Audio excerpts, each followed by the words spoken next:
রোজিনা বাংলাদেশ চলচ্চিত্রের একজন সুনামধন্য চিত্র অভিনেত্রী।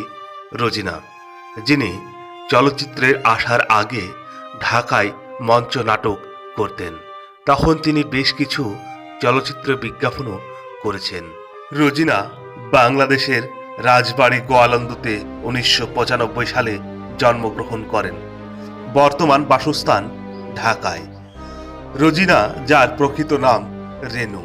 রোজিনা 1976 সালে মায়াবড়ী বিজ্ঞাপনের মাধ্যমে বড় পর্দায় পদার্পণ করেন। এরপর জানোয়ার সিনেমাতে সহনায়িকা হিসেবে কাজ করেন। বেশ কিছু অভিনয়ের সুযোগও পান তিনি।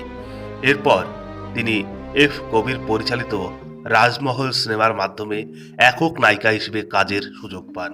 এই ছবিটি ব্যবসায়িকভাবে সাফল্য অর্জন করেন এবং হাতে আরও বেশ কিছু ছবি পেয়ে যান রোজিনা। রোজিনার বেশিরভাগ ছবি গ্রামের পোশাকে এই ধরনের। অভিনয় এবং গ্ল্যামার দিয়ে তিনি প্রথম স্থানের নায়িকা হিসেবে নিজেকে ভূষিত করেছেন এবং নিজে প্রতিষ্ঠিত হয়েছেন। বর্তমানে রোজিনা বাংলাদেশের সিনেমা জগৎ থেকে দূরে আছেন।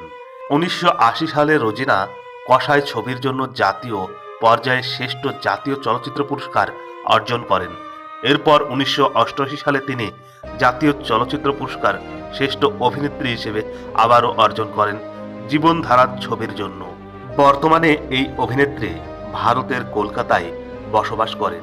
রোজিনা অভিনীত বেশ কয়েকটি উল্লেখযোগ্য চলচ্চিত্রসমূহ যেমন জানোয়ার, রাজমহল, মাটির মানুষ, অভিযান, শীর্ষনাগ, চম্পা চামেলি, মোকাবেলা, সংঘর্ষ ইত্যাদি চলচ্চিত্রে অভিনয় করেছেন এই সুনামধন্য অভিনেত্রী।